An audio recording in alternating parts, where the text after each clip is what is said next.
This is the Phylanice Nashe Experience podcast.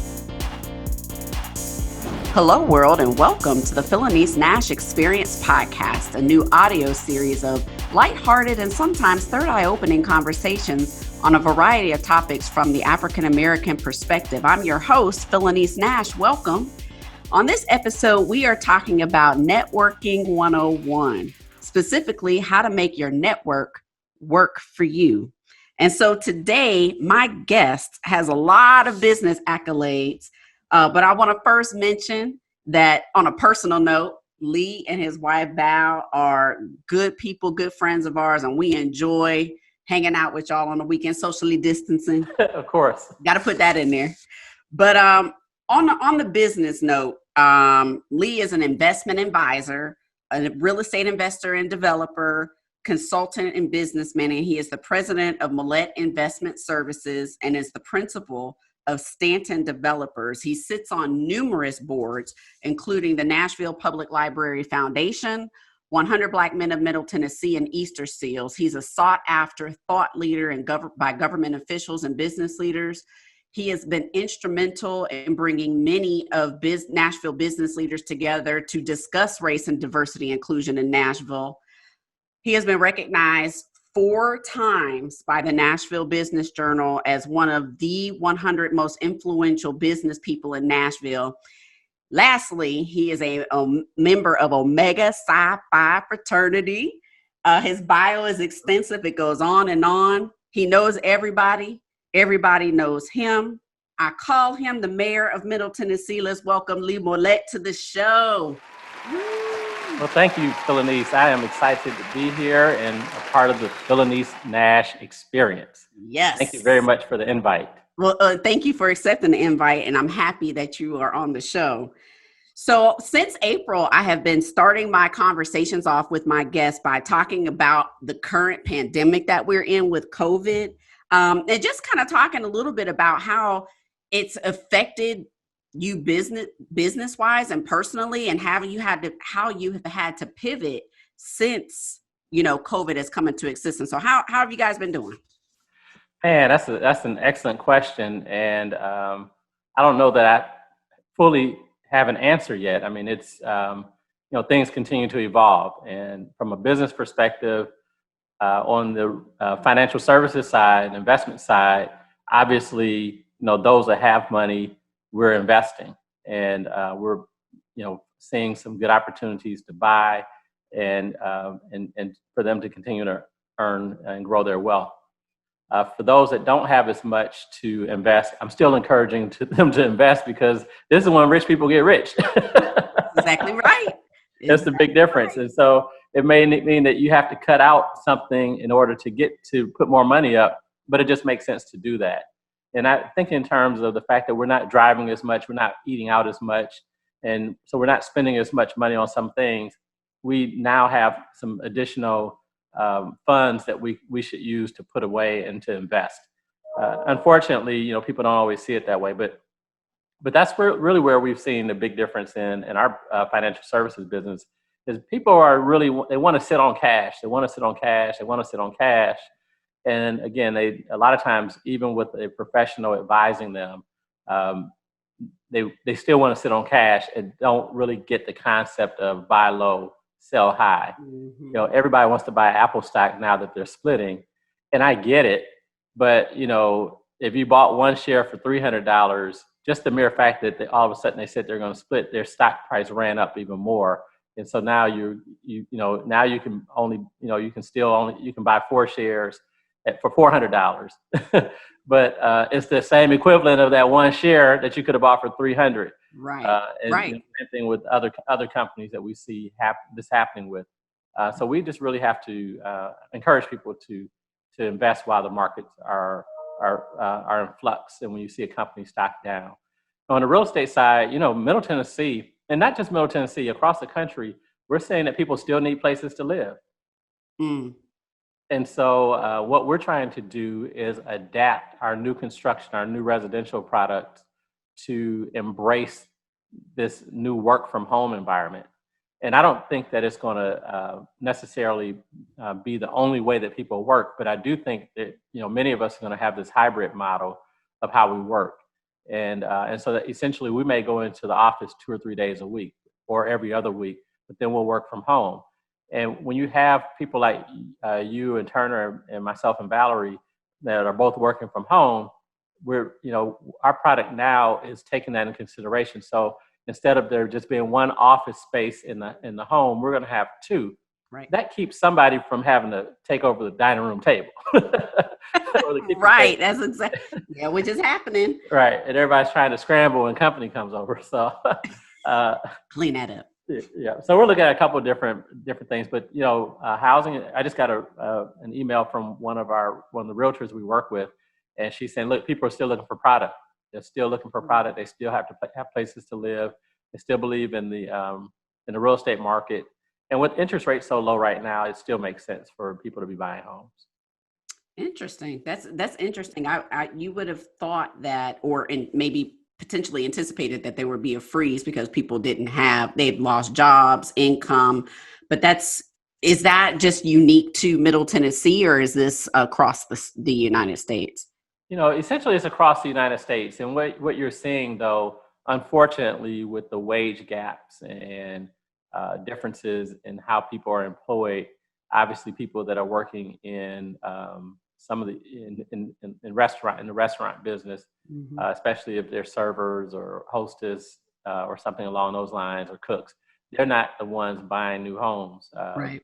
Unfortunately, I mean, so you see a lot of people that are displaced workers, and you start to realize when you have 30 million people not working in the country, you know, and you know, it's coming from somewhere. And so, unfortunately, those are the folks that aren't able to maybe pay their rent and or really, you know, buy a new home.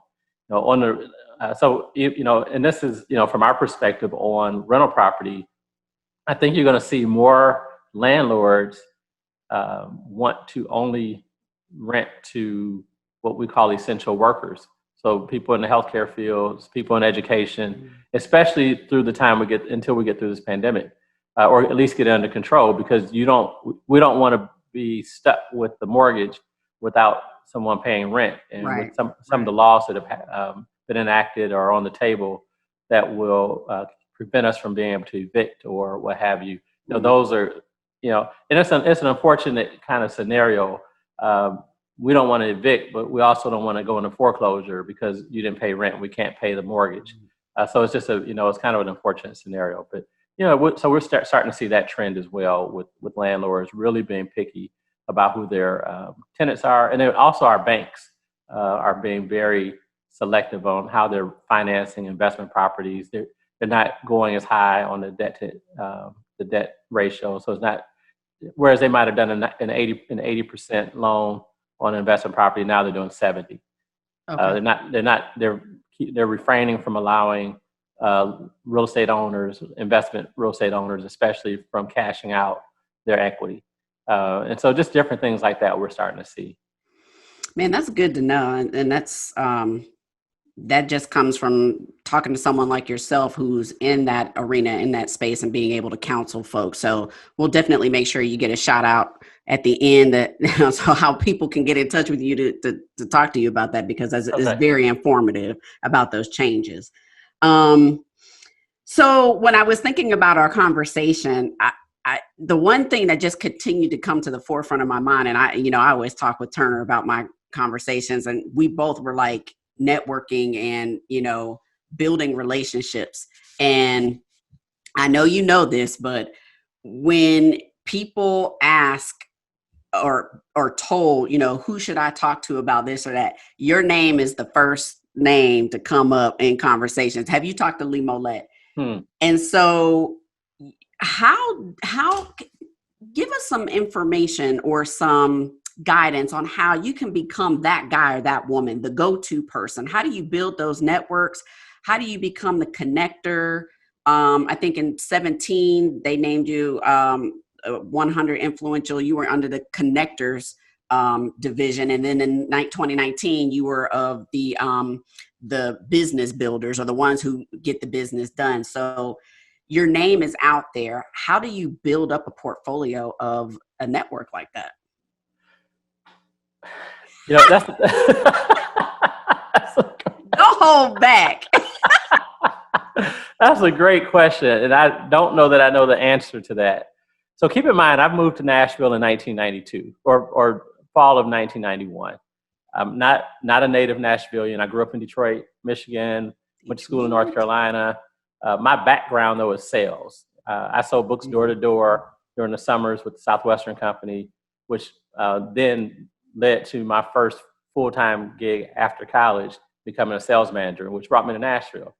One of the things you learn in sales is that, you want referrals in business. And so the way to get referrals is you have to do what you say you're going to do. You have to do a good job. And then you can ask for referrals. And once you get a referral, then you do the same thing. And so, because in sales, that's how you continuously build your business. You find people that are like the ones that are buying your product. And when you're doing that, and you're doing a good job, more and more people get to know you. Mm-hmm. And so I would say, really when I think about being in Nashville and being an outsider, considered an outsider, especially on the front end, I just continued to try to do what was right. And I'm not perfect by any means, but I try to do what was right, especially from a business perspective, and then also how I treat people.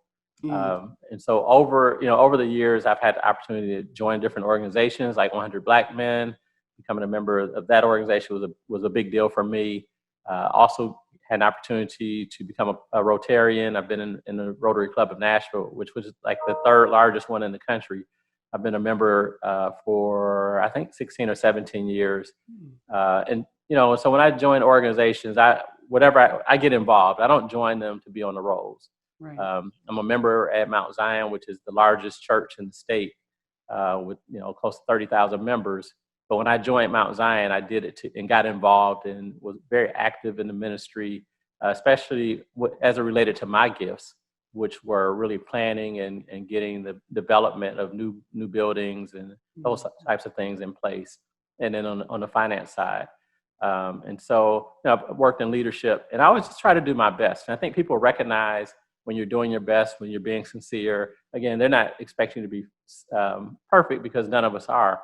Mm-hmm. But as people recognize your sincerity, transparency, your expectation to do everything in excellence, and they see that, and then they also, once they find out that you're actually approachable, they don't always think you're approachable. That's true. You got to smile. Yeah, you got to smile. So after those things, I just think it's kind of more of a body of work, and it takes time to build. And how long have you been in Nashville again? So about 28 years now. Okay. And so when I got here, I really didn't. I was right out of college, so I knew the bros. Right. So you had to connect there. Right. Many of which are gone now, because when I met them, they were in school or med school or what have you. So they were kind of transitioning in and out. A number of them still here, mm-hmm. But and just over time, I've met people. I like people.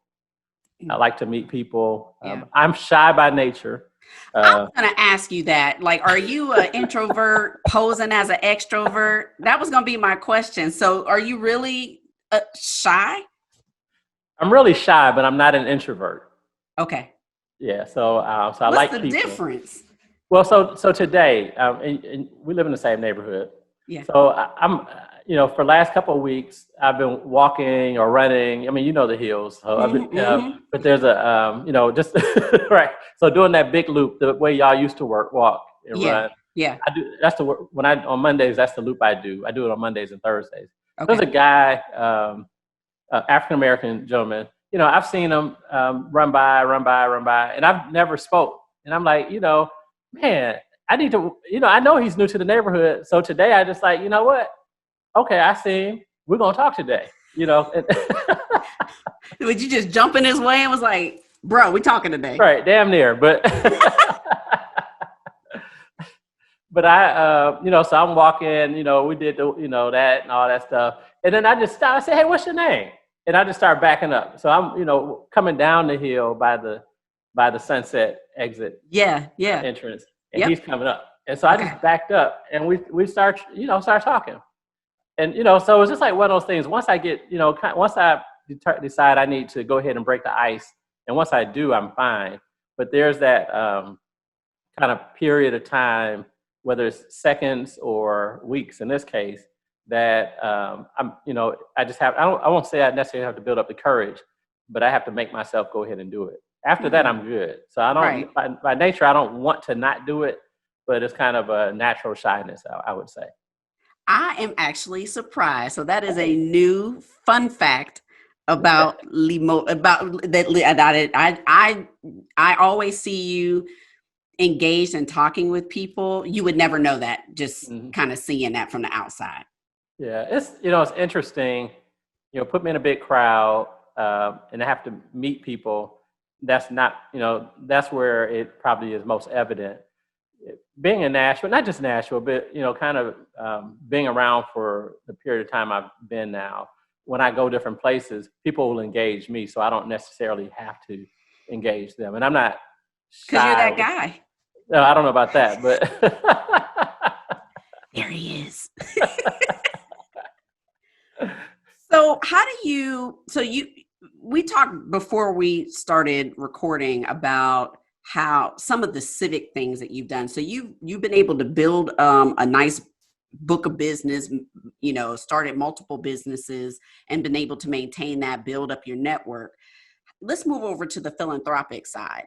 How have you been able to convert, if you have converted, maybe it's a new set of people, but how do you convert your relationships to then handle those civic issues like race, like disparity, like, diversity, lack of diversity, inclusion? How do you get those networks moving in the same direction towards your goals in those philanthropic areas? Yeah, excellent question. I tell you what, a number of years ago, Phylanice, I made a very conscious decision that this stuff had to stop. And what I meant by this stuff, the fight for us to be able to do business is outrageous. I mean, it just shouldn't happen. It shouldn't be this difficult to do business. And of course, you have people like yourself and myself and other people we know that we're going to be successful because we're going to keep on driving and keep on pushing. You can keep pushing back, but we're going to, we got strong legs because we've been pushing for a long time, and we know how to shift from using our arms to using our legs and digging in. But everybody's not like that, nor should they have to be, because that's not how everybody else has to do business.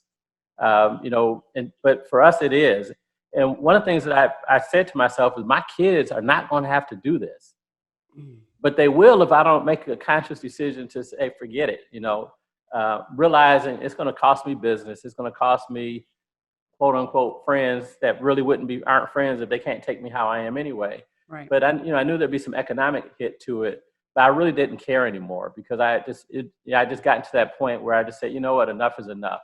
And if I don't want little Lee and Lance and Luke and Daryl to have to deal with this, then I got to do something now. Right. And so I made that decision. And, once you make those decisions, and I'm very spiritual, I can't quote all the scriptures in the Bible, but I do believe in God, and I trust God, and He's got me a long way, even when I wasn't trying to have a relationship with Him. He's continued to guide me. And so once I made that decision and prayed about it, He put me in these different scenarios and different situations to allow me to really have my voice heard. And I think one of the things that you don't, I sent a young man a text this morning. Somebody's doing work on my house that, I'm not very happy with him right now. And I said, you're a young man. What you're going to find is that your word is more important than anything else. I said, in fact, what you do speaks so loudly, people can hardly hear what you say. Good. And if you don't hold up your word now, 20 years from now or 30 years from now, you're going to still be in the same place. You're going to find it difficult to do business, and people aren't going to trust you. And that was something that my dad and grandfather and people at my college and just and throughout life, my mom, those things that they just instilled in me. At least, if nothing else, keep your word. You know, and then keeping your word doesn't mean that people are going to be happy with the results, but don't hide from them. Just say, you know, I screwed this one up. Right. You got to come clean. Got to come clean with it. And so, so what I've found is that because of what I did in the past, and I didn't know this until I started talking about race and saying, hey, this is enough is enough. We're not doing this anymore. Or, you know, you got to make some changes. I was very direct with it. People actually listened to me. And the reason they listened was because, and I didn't know this, but they actually respected me because they had been watching me year after year after year after year after year. And they had watched volunteer work that I had done. They'd seen me mentor kids. They'd seen me, you know, deliver food and bring my kids out to do it. They'd just seen all the stuff that I had done. And so now that I'm talking, they're like, okay, well, he might know what he's talking about, you know. Maybe. Maybe.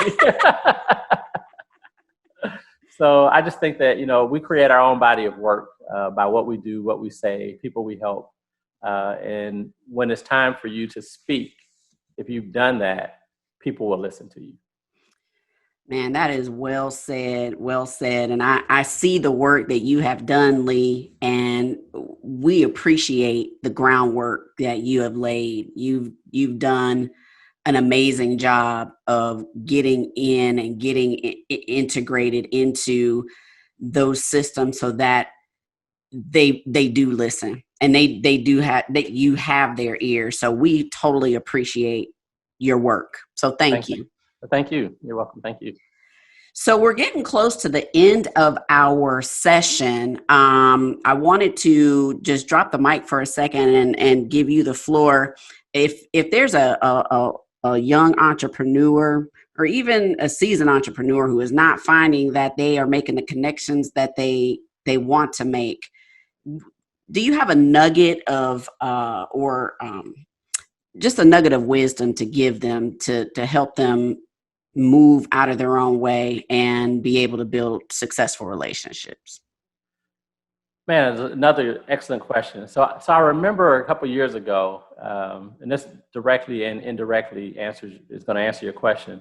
I remember a couple of years ago, I was kind of faced with this monumental task of raising a few $1 million for a project. Mm-hmm. And I remember, and it was very important that I raise it. And so I remember sitting at home and then driving into work, just worried about it, thinking about it. And God spoke to me and said, look, fool, I've been teaching you how to raise money all this time. You get to your office, you write down the list of people you need to call that you know have, you know, $50,000, $100,000 at least. Call and get that list. And then you put down the points of your deal, and you call them. You tell them the deal. He said, "You've been raising money for all these multi-billion-dollar companies all these years. How you can't raise a couple $1 million for your own project?" Were you like, yeah? Oh gosh, I said, oh, like maybe I have been doing this. Yeah, I mean, but it was, you know, I put it in, you know, so much in perspective for me. And one of the things that I recognize is some people overanalyze the deal. They just look at it and look at it and look at it and look at it. They overanalyze their business. They look at it and look at it and look at it. They never think it's enough. They never think it's good enough. They keep going back and forth and asking people, what do you think? What do you think? What do you think? And they want to keep putting money in. Oh, I don't have a website yet. Yeah, you know what? I still don't have a website for my development company. But, you know, we're doing about we're building about 12 new homes right now. We don't need no web. I mean, get it done. Get to work. You know. You said, dang, forget the website. You got to get to work. You got to get the work done. And then you get the website done. I mean, but we focus so much on all the things that we need to do before we get it done that we don't get it done. Analysis paralysis. I mean, sometimes you know, the biggest killer of deals is overanalyzing it. And so if you have this gift or you have this business, you have it inside of you, put it on paper. And then put down who your clients are and go get it. You got to make the phone calls. You know, everything doesn't have to be perfect right away. Mm-hmm. It's like, you know, I know, you know, with your podcast, as I talk to different people, as I'm thinking, you know, working towards creating one and everything, you know, and a lot of what I read is, hey, you don't have to have all the best equipment right away. No, just get in the game, get the first one out there. Exactly. And you're like, I don't know what I was waiting for. Mm-hmm. Yep. So that's really what I would say. Just if you really want to do it, you know, get rid of the fear. Yes. Pitbull. I listen to Pitbull radio on Sirius in the car sometimes. You talk about from the Mr. 305? Yeah, from Mr. 305. Pitbull. That one. Yeah. Yep. Okay, I just want to make sure we were talking about the same person. The same thing. So he talks about fear. And he says, fear, look at it. You can look at it two different ways. You can forget about everything and run. Fear, forget about everything and run. Okay. That's one thing you could do. Or fear, face everything and rise. I like that. Did he face trademark everything that? And rise. Did he trademark that? I don't know, but I'm gonna use it. I have to check that out. Yeah. So, and so I think at the end of the day, we have to face everything and rise, and we can't get bogged down in the minutia and every fine detail of a deal. I do remember I had one deal where it was another one I had to raise a couple $1 million for. And one guy I talked to, he said, well, do you have a memorandum of understanding and this, that, and other? I said, no, I ain't got all that. He said, well, I can't do the deal. I said, okay, but I know the cost of putting that together and the amount of money that I had to raise, they didn't align. And none of my other investors needed it. So, we still raised the money. But just don't get bogged down in all that stuff. And when somebody tells you no, that's great. It gets you closer to your next yes. You got out the way. Get out of your own way. I love it. That's a good nugget. Thank you very much for that.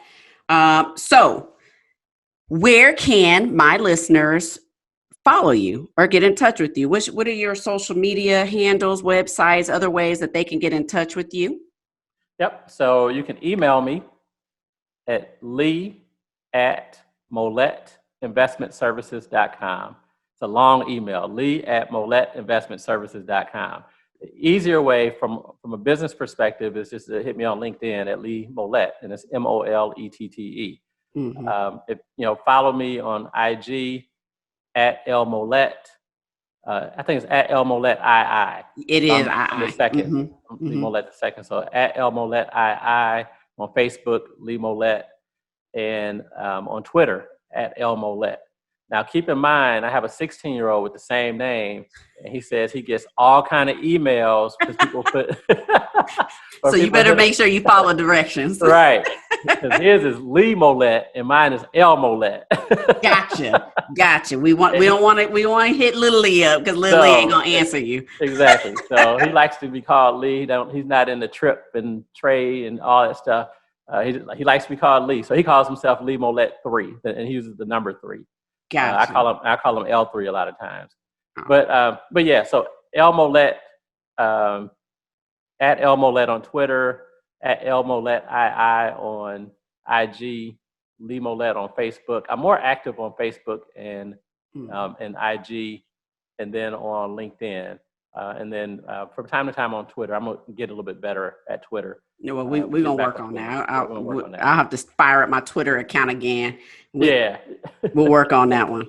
Yeah. Well, Lee, thank you very much for being on the show. I appreciate you coming on and giving us those nuggets of wisdom. We really do appreciate it. Well, thank you very much for allowing me to come on the Phylanice Nashe experience. This is awesome. Congratulations on your show. Thank you. And for those of you all that didn't know, check out Women with Grit on Facebook. It starts tomorrow at 7:00. Where if you go back in our catalog, you will find Phylanice Nashe. Yes, from 2 weeks ago. That was an awesome experience. And that Women with Grit series is growing. So everybody catch that. I just want to thank all of my guests for listening in. Lee, once again, thank you for coming on to the Phylanice Nashe experience. I just want to encourage everyone to vote this November. Make sure you stay healthy, stay safe, stay masked up, and we'll see you on the next one. Peace.